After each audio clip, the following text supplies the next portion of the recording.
Então a gente vai iniciar a leitura sobre febre reumática, uma leitura que eu já tinha feito, mas o áudio não gravou, né? Mas a gente refaz e ajuda até na compreensão. Então vamos entender melhor sobre essa patologia, né? Então a grande discussão acerca de febre reumática aguda é a gente pensar nas afetações cardíacas que ela traz, né? Eu acho que esse vai ser nosso grande enfoque nesse momento, né? Pensar justamente em que tipo de afetação cardíaca, de que tipo de afetação cardíaca a gente está falando, quais são as lesões a longo prazo e o que a febre reumática produz, né? A gente vai entender também alguns aspectos sobre epidemiologia e do porquê que essa doença deve ser pensada principalmente pela gente, vai falar da patogenia, de como ela se forma, vai falar das diferentes afetações, com um enfoque grande aqui no vídeo em afetação cardíaca e afetação articular, né? Vai conseguir observar o material, a imaginologia, né? O material de imagem que vai ajudar a gente a diagnosticar e a identificar as lesões e o padrão de lesão. E no fim, fazer uma compreensão mais aprofundada sobre os critérios diagnósticos, né, de febre reumática aguda, já que as manifestações clínicas isoladamente são inespecíficas, então a gente vai conseguir montar um quadro mais sindrômico dessa doença. E já que a gente não tem exame diagnóstico, exame laboratorial complementar, né, que seja diagnóstico de fato de febre reumática aguda, nem das suas afetações secundárias. Então, por isso a gente vai fazer esse tipo de análise, né? Criar pra gente na nossa cabeça quais são os critérios que são usados para diagnóstico. Então, para falar de febre reumática aguda, a gente tem que entender primeiro o que é a febre reumática, né? Então, febre reumática aguda é uma doença multiorgânica devido a uma reação autoimunitária. Esse é o grande ponto, aqui o ponto-chave. Uma reação autoimunitária pós-infecção por Streptococcus do grupo A, né? Streptococcus pyogenes, que é o principal aí, se não o único, classificado no grupo A. E a gente vai ter que esses Streptococcus, especialmente alguns sorotipos específicos, vão participar do processo aí de patogenia da febre reumática aguda, né? Aí o livro vai trazer que quase todas as manifestações desaparecem, né, totalmente da febre reumática aguda, com exceção, e é por isso que a gente dá enfoque no estudo desse tema, com exceção das lesões às válvulas cardíacas, né? Então esse é o grande problema que produz a febre reumática, ela não é muito comumente associada a essa afetação aguda de febre e generalizada, não é associada aí uma alta morbimortalidade, mas essa produção aqui de lesão progressiva das válvulas cardíacas está bastante associada à morbimortalidade, sobretudo nos países de mais pobreza, né? Sobretudo nos países mais pobres. E aí é só entender o mínimo, né? Entender que nos países em que se desenvolveram conceitos sobre melhor higiene, uma melhor estrutura do sistema de saúde de maneira geral, tanto público quanto privado, a gente tem uma diminuição absoluta dos casos de febre reumática, porque, primeiro que, se a gente melhora a higiene, a gente diminui o contágio, né, e a infecção dessas pessoas pelos streptococcus do grupo A, e segundo que se a gente tem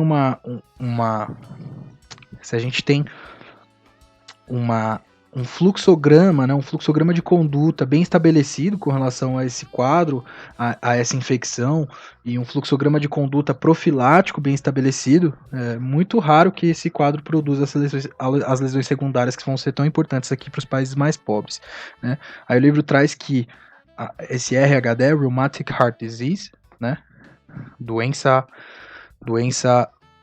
reumática cardíaca, né, e que é a causa mais comum de cardiopatias nas crianças nos países mais pobres, inclusive importante são altas as taxas de mortalidade e morbilidade nos adultos também, né? E a gente vai entender o porquê, né? Por que uma doença que a gente vai ver que na epidemiologia ela afeta mais a criança, por que ela é mais comum para a criança, por que ela traz tanta complicação para o adulto, para o jovem, né? Então, vindo aqui para a epidemiologia, a gente vai falar que a doença, a febre reumática aguda, ela é uma doença mais comum entre os 5 e os 14 anos de idade, né? Mas a gente vai ter alguns episódios recorrentes de febre reumática aguda comuns em adolescentes e adultos jovens, né? Então essa é a compreensão de epidemiologia que a gente precisa ter, né? E aí é onde a gente tem nos adultos e nos adolescentes, os adultos jovens e os adolescentes, a prevalência de doença reumática cardíaca, né? E a gente vai entender melhor nos mecanismos de patogênese e o porquê que isso acontece. Então, patogenia, né? A gente tem fatores relacionados com o micro-organismo e fatores relacionados com o hóspede, né? Com o hospedador.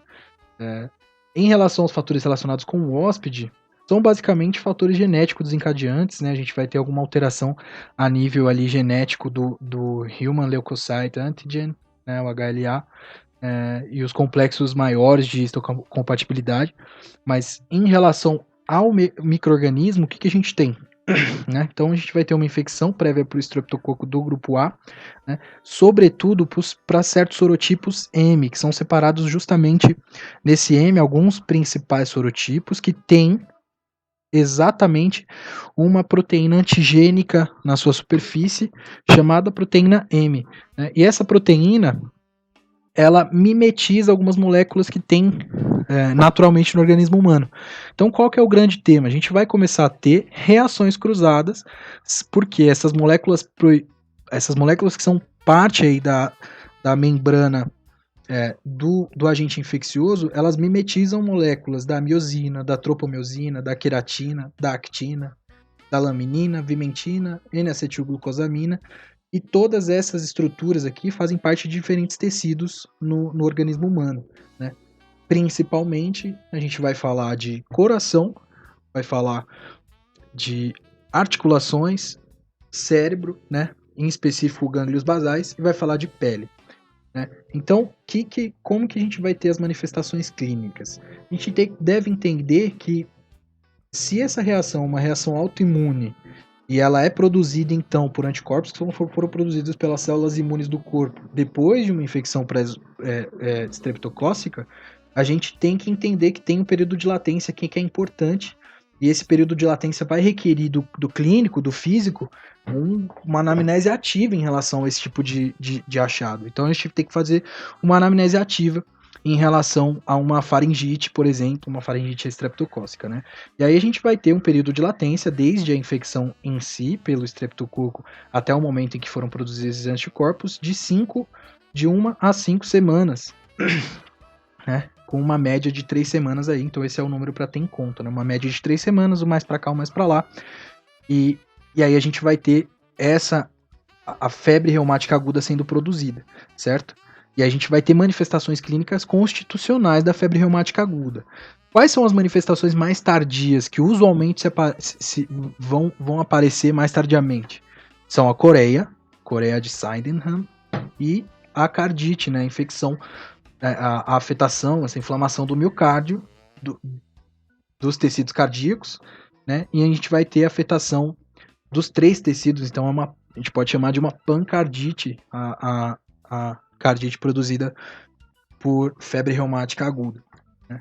Então, o que a gente tem? Que nesses 2 achados, a coreia e a cardite, esse período de latência pode durar mais, né? Então a gente pode ter uma aparição de afetação cardíaca ou afetação do sistema nervoso central por febre reumática aguda, por uma febre reumática aguda que aconteceu há quase 6 meses atrás. A gente vai ter uma afetação só agora, e aí o que dificulta bastante, né, essa relação anamnética com a patogenia da doença, certo? Para continuar a falar, o que a gente tem que observar também, né? E a apresentação clínica mais comum, né, da febre reumática é a poliartrite e a febre. Porém, esses 2 achados são muito inespecíficos, né? Poliartrite e febre. Poliartrite a gente vai encontrar, inclusive, na esmagadora maioria das doenças autoimunes, né? A gente vai encontrar em artrite reumatoide, vai encontrar em Sjögren, vai encontrar em lúpus. Então, é muito inespecífico. A gente teria uma grande dificuldade de fazer diagnóstico de febre reumática aguda com base nesse achado. Com base no achado de febre, mais difícil ainda, né? Pode ser qualquer causa infecciosa ou qualquer causa metabólica aí produzindo febre. Então, o que a gente tem, né? com relação a essa dificuldade que eu acabei de falar, dificuldade de diagnóstico usando poucos critérios que a gente tem. A gente tem a consideração de uma grande síndrome. Né, a consideração de uma grande síndrome com critérios maiores e critérios menores, e a gente vai observar um pouco melhor esse quadro mais para baixo. Então, falando de afetação cardíaca, né, nossa grande estrela aqui, o que a gente mais deve prestar atenção, afetação cardíaca, sobretudo pelas taxas ali de mortalidade que a gente observou agora atrás no texto. E a gente vai ter que 60% dos pacientes que apresentam febre reumática aguda evolucionam com uma cardiopatia reumática, né? E aí vão ter as afetações que a gente vai observar agora. O endocárdio, o pericárdio e o miocárdio resultam afetados, que a gente pode chamar de pancardite, né? E o que vai trazer para a gente aí um achado bastante sugestivo de diagnóstico é a lesão valvular. Então a gente vai ter provavelmente aí uma lesão de válvula mitral, essa é a que é a mais afetada nesses 60% dos pacientes, e em alguns casos a gente pode ter uma lesão de mitral junto com lesão de válvula aórtica, né? E nos anos que seguem aquele episódio em específico onde você observou a afetação cardíaca, a gente vai ter um engrossamento de válvula, vai ter cicatrização de válvula, calcificação, e aí a gente vai chegar a uma estenose, né? Quanto mais a gente está colocando o produto nessa válvula, maior a chance dela não deixar o sangue passar. O livro traz que é muito comum que a gente observe pericardite nesses pacientes, né? Justa pelo mesmo mecanismo patogênico, né? A gente tem a deposição de autoanticorpos nos tecidos miocárdicos de modo geral, e a gente vai ter uma extravasação desses autoanticorpos desde o tecido miocárdico para o espaço interpleural, né? Interpericárdico ali. Então a gente vai ter provavelmente uma inflamação destes sacos, né, desses sacos que envolvem o coração, e a fricção de um saco com o outro, um saco inflamado com o outro, pode produzir dor, né, origina dor torácica, ou derrame pequeno, pode também originar essa dor torácica. Por que a gente tem derrame? Porque a gente está tendo depósito de substância que não deveria estar ali. Né?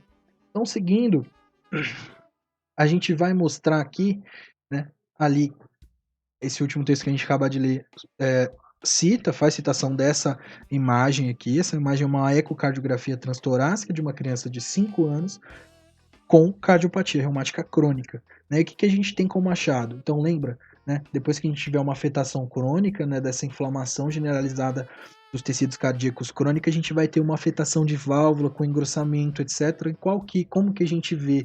Né, qual que é o padrão mais comum? Aí o padrão mais comum é esse padrão de stick de hockey, né? Então a gente vê aqui, o livro faz a descrição, né? Restrição da ponta da válvula anterior, e essa é a válvula anterior, a gente está olhando o coração de frente, né? Na frente da caixa torácica, aqui é o ventrículo esquerdo, aqui é o átrio esquerdo, e aqui é um mitral valve, né? Válvula mitral. A seta branca está apontando aqui para a lesão que a gente vai observar. Então, restrição de ponta de válvula, ponta anterior de válvula mitral, e um abombamento da válvula para cima do tabique interventricular. Né? Então, o que a gente está observando aqui? Essa válvula aqui, ela naturalmente não faria essa curva para dentro do tabique, ela está mais limitada aqui para a região mais anterior da imagem. Mais anterior da imagem, mais posterior do coração, observando a imagem de fato, ou observando o paciente. Mas a gente tem essa lesão com este padrão, né, de pau de hockey, stick de hockey.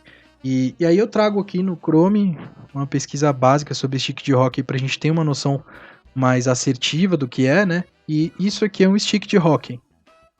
Né? Então é exatamente isso que a gente observa. Eu dei um clique aqui sem querer. É exatamente isso que a gente observa lá, só está invertida a posição, mas tem essa conformação, né? De cima vem o tabique interventricular e a gente tem esse abombamento aqui nessa posição para dentro do tabique, né? E essa válvula engrossada aqui, essa parte do taco de hockey sugeriria a válvula engrossada. Então, observando de novo o livro, né? Aqui a gente tem a parte do que bate no disco de hockey e aqui o taco do hockey. E é bastante sugestiva essa imagem e esse tipo de lesão, essa formação de lesão com uma resposta crônica a uma cardiopatia reumática. Né?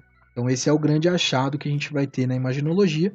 E aí esse achado vai ajudar a gente a apoiar o diagnóstico usando os critérios diagnósticos, né? Então aqui a gente tem, e vai discutir por último, os critérios que são utilizados pela OMS, né, que foram feitos aí com base nos critérios de Jones. Então Jones começou esses critérios em 1944 e até 1992 esses critérios foram se modificando, talvez por outros investigadores. E aí a gente tem a Organização Mundial da Saúde, 10 anos depois, usando os critérios de Jones para estabelecer algo mais mundial, né? Algo que abarcasse um tema, uma discussão mais mundial. E aí a gente vai entender melhor os critérios, né? As categorias diagnósticas e os critérios, a relação entre as manifestações principais e as manifestações secundárias, que vão ser os critérios maiores e os critérios menores de Jones, né? E a gente vai compreender melhor qual que é a síndrome, qual que é o síndrome clínico com os achados complementares sugestivos de febre reumática aguda, com afetação ou sem afetação, mas o quadro de febre reumática de fato.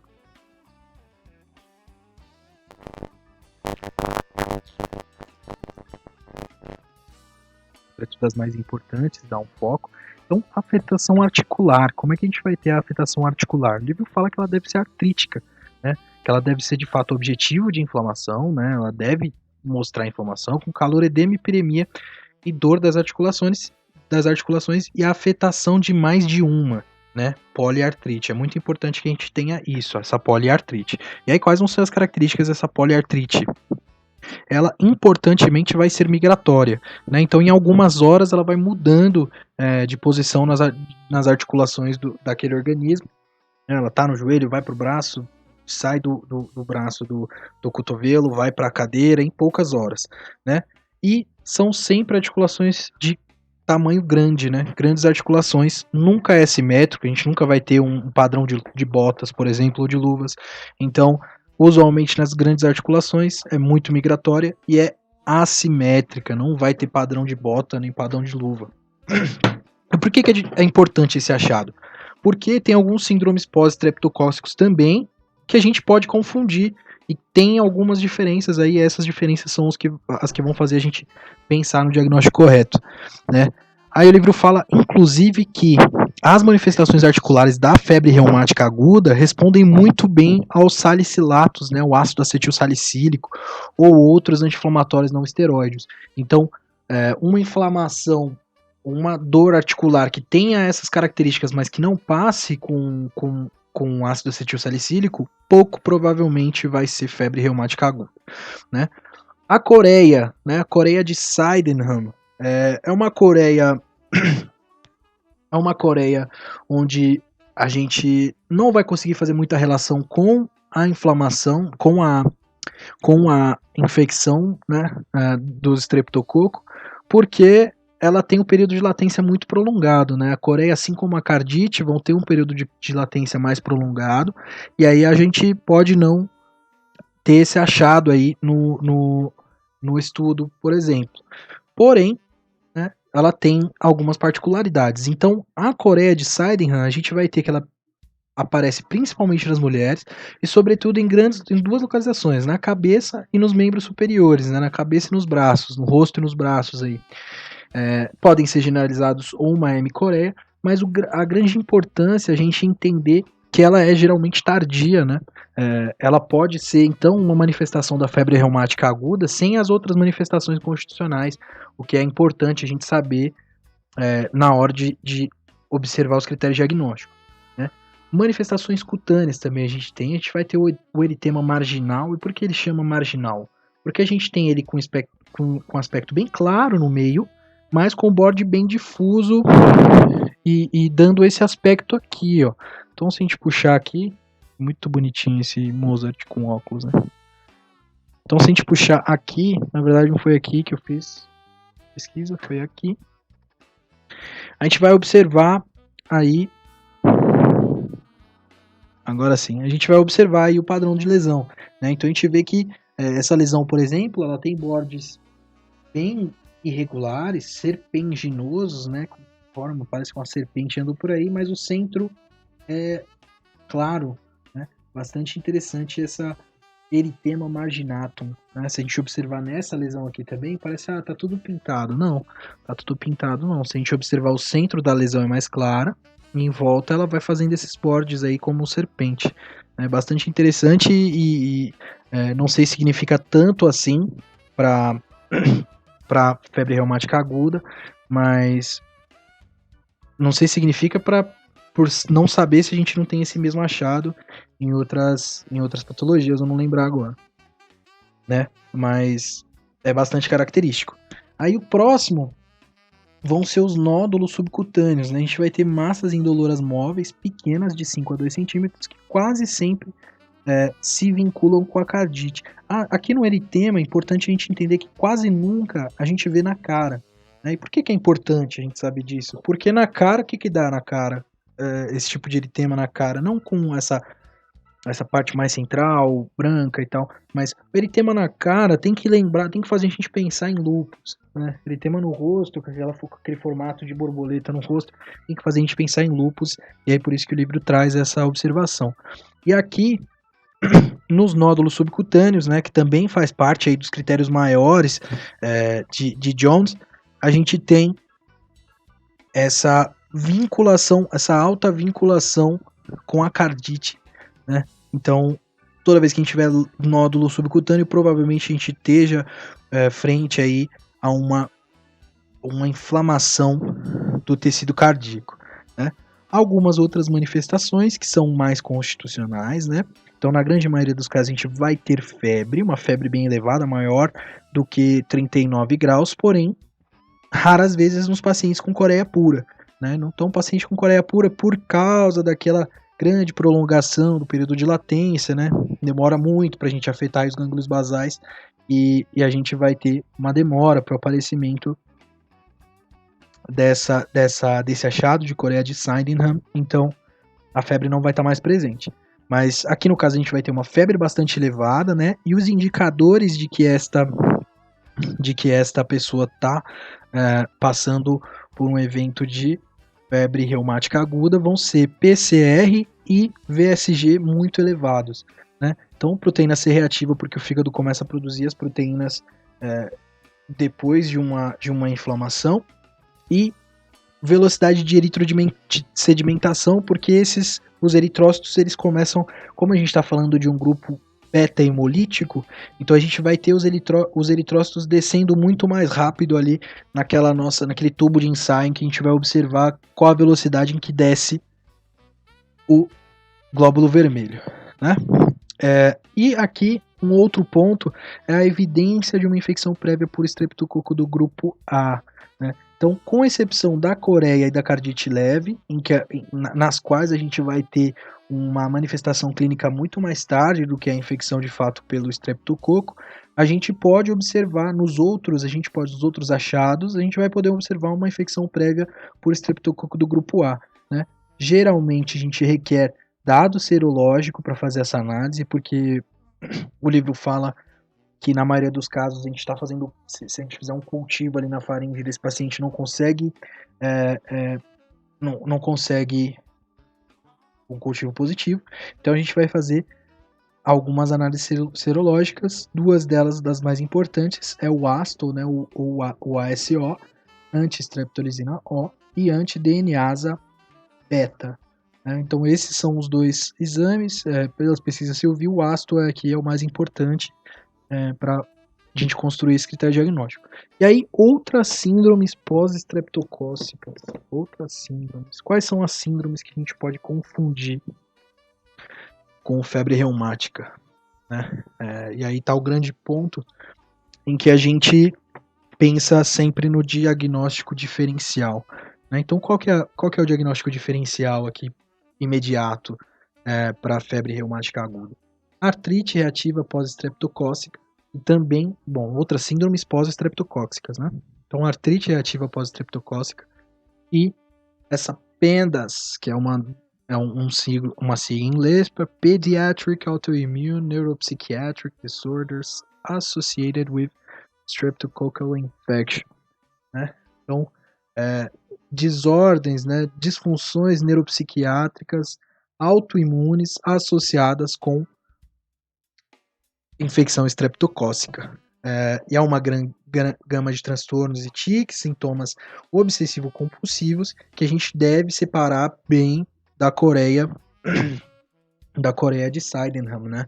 Não vai ter nada muito parecido, mas é um achado neurológico. Então tem que pensar nisso. O achado neurológico para febre reumática aguda é a Coreia de Sydenham.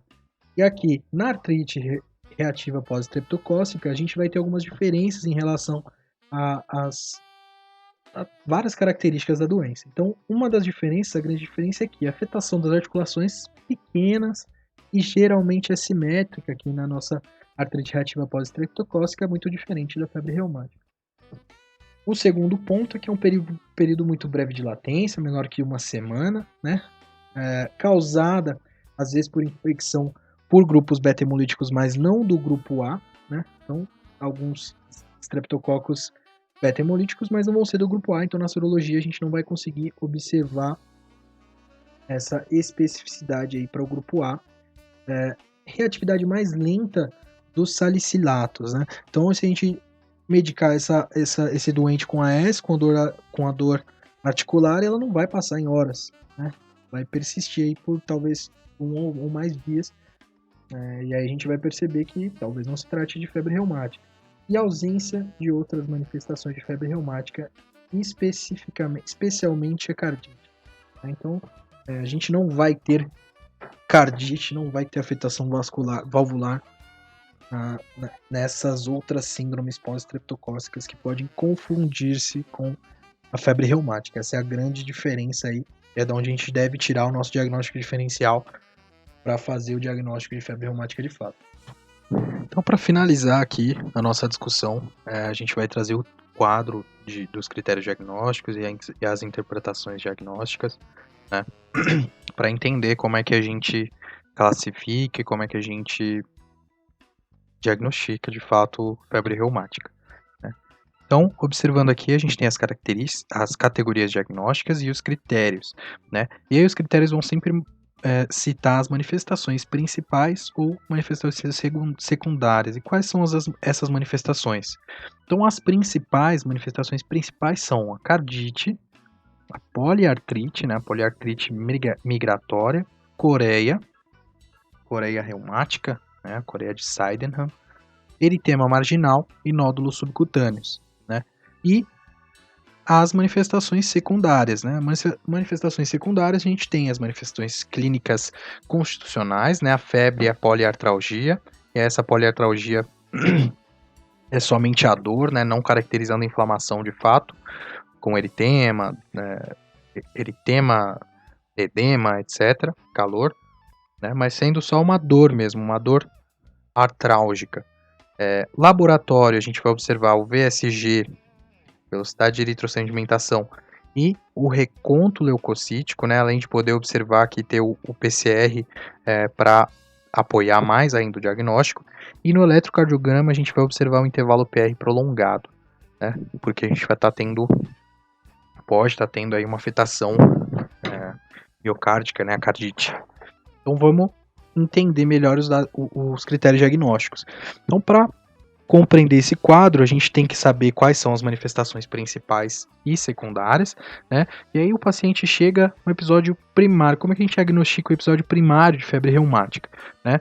Então a gente vai observar os critérios e dizer duas manifestações principais já diagnosticam ou uma principal e duas secundárias, né? Então, se o paciente tiver, por exemplo, cardite e ele tiver febre e um VSG aumentado, está diagnosticado o episódio primário da febre reumática. Se ele tiver a poliartrite, de fato, e a gente puder observar um VSG aumentado, um aumento no reconto leucocítico, também está diagnosticado.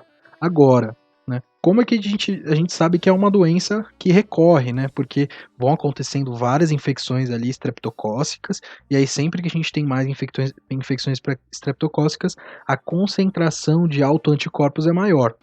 Então, como que a gente identifica os episódios recorrentes, né? As queixas clínicas recorrentes de febre reumática. Então a gente vai separar em dois aqui. Um episódio recorrente de febre reumática sem cardiopatia reumática documentada, né? Ou um episódio recorrente de febre reumática com cardiopatia reumática documentada, né? Então, se a gente não tem cardiopatia, o que a gente vai observar? Duas manifestações principais ou uma principal e duas secundárias, mas aqui também, né, na verdade, né? A gente tem que ter dados de infecção prévia por estreptococo do grupo A, né? Então a gente vai fazer o ácido, o ácido ou o ADB, né? Que são esses dois aqui, né? O anti-DNA DNase beta ou o ácido, o anti-streptolizina O, e vai observar, né? Vai documentar a infecção prévia por estreptococo do grupo A. Episódio recorrente de febre reumática com cardiopatia documentada, né? Com cardiopatia reumática documentada. O que a gente vai fazer? Só 2 manifestações menores, né? Não precisa mais ter uma, porque a gente já tem, né? A grande manifestação que já foi documentada é a cardite, por mais que ela não esteja produzindo ali manifestações clínicas naquele momento. Se a gente tiver outras 2 manifestações secundárias dessas manifestações menores, a gente já pode dar o diagnóstico ali de o que é um episódio recorrente de febre reumática com a cardiopatia reumática, né? E aí esse paciente a gente vai tratar segundo essa identificação. Se a gente tiver coreia reumática ou cardite reumática de instalação insidiosa, as duas são constitucionais.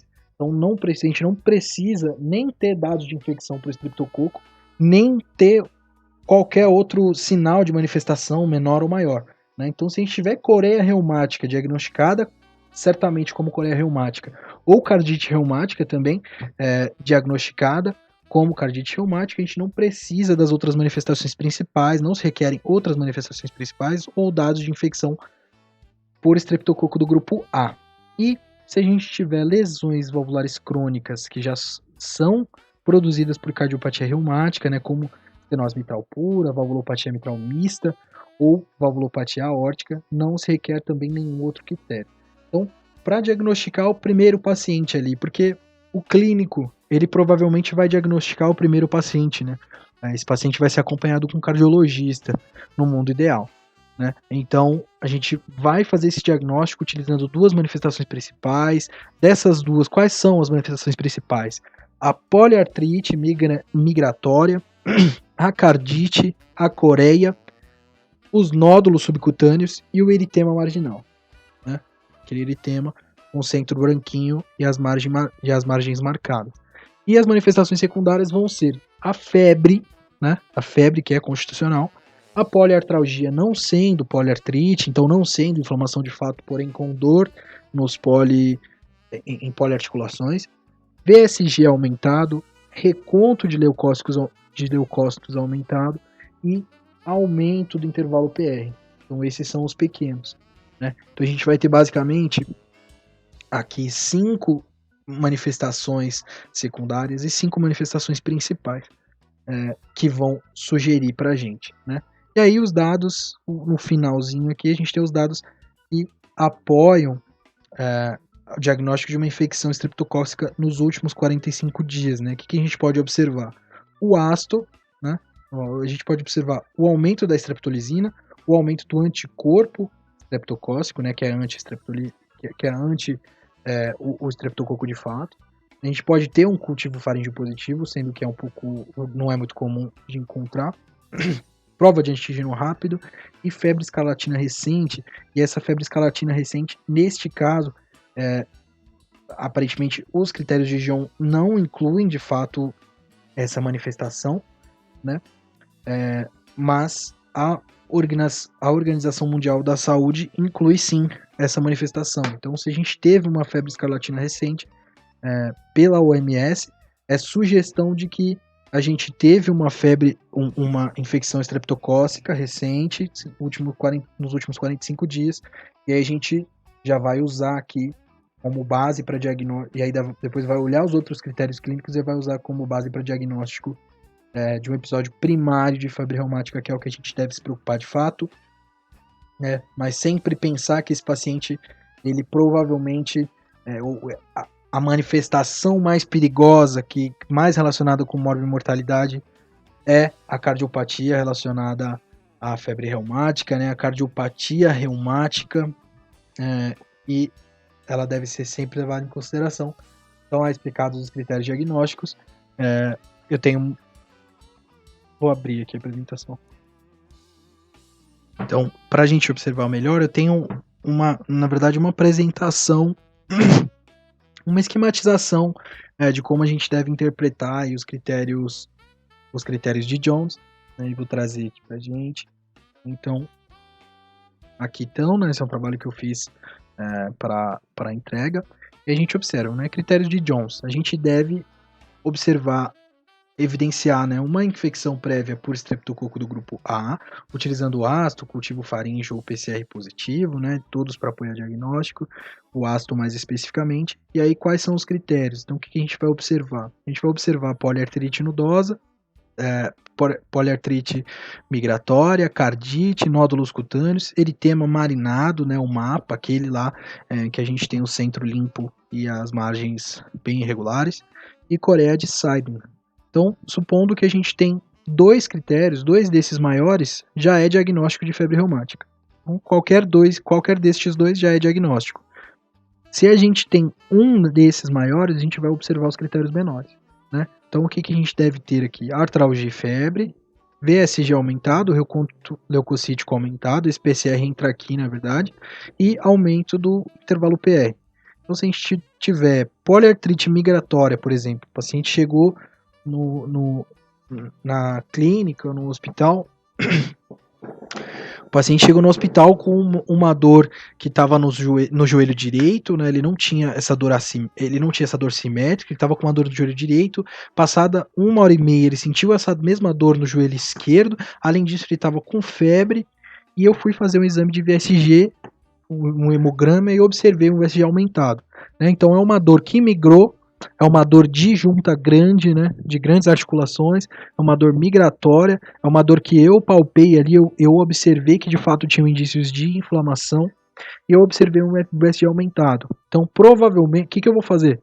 Eu vou tentar fazer diagnóstico de uma infecção prévia por estreptococo do grupo A, e assim que eu confirmar essa infecção prévia por estreptococo do grupo A, eu vou vir dar o diagnóstico de febre reumática, e aí sim, depois disso, vão ser aplicados os salicilatos e outras medicações não esteroideias também para a gente fazer o tratamento dessa febre reumática, né?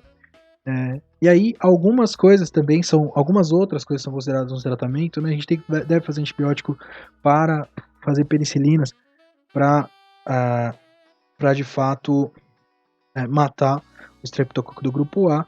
Os salicilatos e os anti-inflamatórios não esteroideus são muito importantes, sobretudo para a gente confirmar mais uma vez a origem dessa dor, né? Se essa dor passar em algumas horas, se a resposta for ótima ao ácido acetil salicílico, por exemplo, a gente tem uma confirmação de que essa dor de fato era uma poliartrite migratória, sugestiva de febre reumática, né? Insuficiência cardíaca congestiva a gente pode encontrar e deve tratá-la. O livro sugere aqui com glucocorticoides. Por que glucocorticoides? Porque a gente está diminuindo uma reação inflamatória do organismo, né?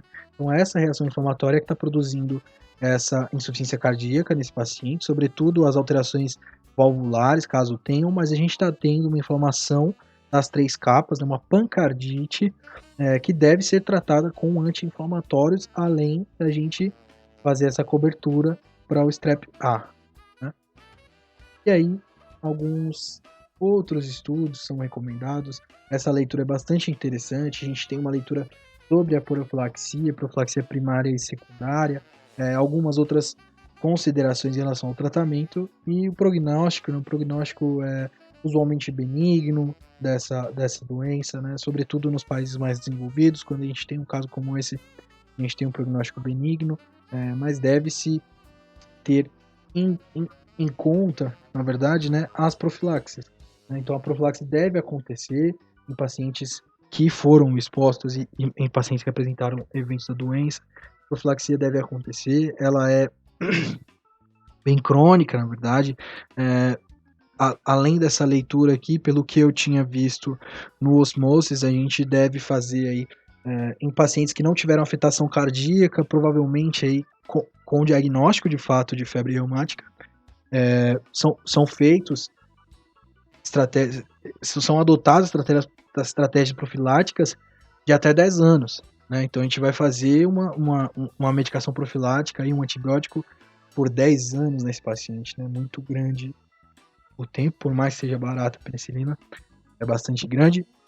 E uma profilaxia para pacientes que de fato sofreram cardite, que foi diagnosticada cardite reumática, essa profilaxia aparentemente se estende para a vida toda, né? Então seria uma se bem tratada, né, se bem aderida, essa profilaxia, se bem tratada, ela vai evitar as recorrências da febre reumática. E se não for o caso, sobretudo nos países menos desenvolvidos, a gente vai ter uma recidiva bastante importante. Então essa foi a discussão sobre febre reumática. É muito interessante esse assunto, né? Muitos assuntos muito interessantes, né? Os assuntos são muito interessantes. Mas muito interessante esse assunto e a gente vai fazer uma leitura mais completa. Eu tentei achar um caso clínico do Prognosis e não consegui. Talvez eu vou mudar o idioma para inglês para tentar buscar algo em inglês ali e trazer para cá para o vídeo. Mas por enquanto é só.